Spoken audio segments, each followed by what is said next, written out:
in class 12. My name is Radhika Milal. I study in class 12.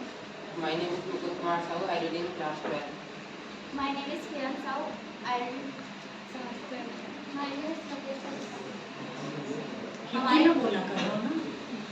हमारे topic का नाम है electrostatic box. Electrostatic box electrostatics का एक उदाहरण है। इसे विद्युत कहते हैं। हम सबसे पहले आपको ये बताना चाहेंगे कि इलेक्ट्रोस्टैटिक्स क्या है। इलेक्ट्रोस्टैटिक्स भौतिक विज्ञान की एक शाखा है जिसमें स्थिर या धीमी गति से चलने वाले आवेशों की घटनाओं एवं गुणों से संबंधित है। इस इलेक्ट्रोस्टैटिक घटनाएं उन बलों से उत्पन्न होती है जो विद्युत आवेश एक दूसरे पर लगाते हैं। इसमें दो प्रकार के कण पाए जाते हैं। इसके आगे की जानकारी के लिए मैं किरण को बोलूँगी। सकारात्मक रूप से आवेशित कण, यह कण धनात्मक होते हैं अर्थात इनमें प्रोटॉनों की संख्या अधिक होती है। नकारात्मक रूप से आवेशित कण, इनमें धनात्मक कणों की संख्या कम होती है अर्थात यह ऋणात्मक होती है, मतलब प्रोटॉनों की संख्या कम होती है। तटस्थ कणों में सामान्य रूप से प्रोटॉन और इलेक्ट्रॉन समान रूप से होते हैं। इनमें इलेक्ट्रॉन, प्रोटॉन और न्यूट्रॉन तीनों शामिल होते हैं। धनात्मक आयनों की संख्या और ऋणात्मक आयनों की संख्या बराबर है। यह नियम कूलॉम के नियम पर आधारित है और हमें पता है कूलॉम का नियम होता है F = K Q1 Q2/r²। इसमें विद्युत क्षेत्र उत्पन्न होता है। विद्युत क्षेत्र में धनात्मक आवेश मतलब विद्युत क्षेत्र रेखाएं धनात्मक से प्रारंभ होकर ऋणात्मक पर समाप्त होती है और परीक्षण आवेश की स्थिति में अनंत से प्रारंभ होकर के अनंत पर समाप्त होती है।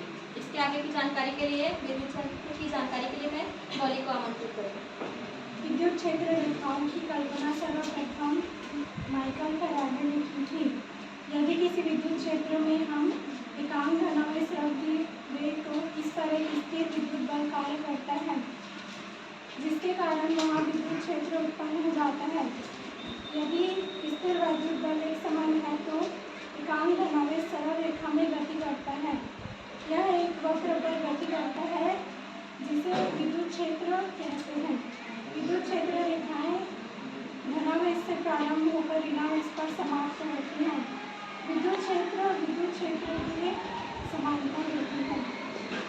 इलेक्ट्रोस्टैटिक घटना के कारण किसी पारदर्शी प्लास्टिक बॉक्स में थर्माकोल के छोटे कणों को रखा जाता है और उसे कपड़े से रख किया जाता है जिससे आवेशित होकर वो बॉक्स के ऊपर वाले तले पर आकर्षित हो जाता है। इससे पता चलता है कि आवेश उत्पन्न होता है और किसी पैकेज से इसके रैक को निकालने से वो हाथ पर आकर्षित हो जाता है।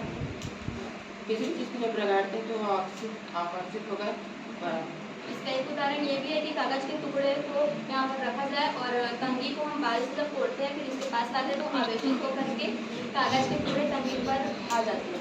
और इसका एक उदाहरण हमारा इलेक्ट्रोस्टैटिक बॉक्स है। अब इसे हम आवेशित कर दिखाना चाहेंगे।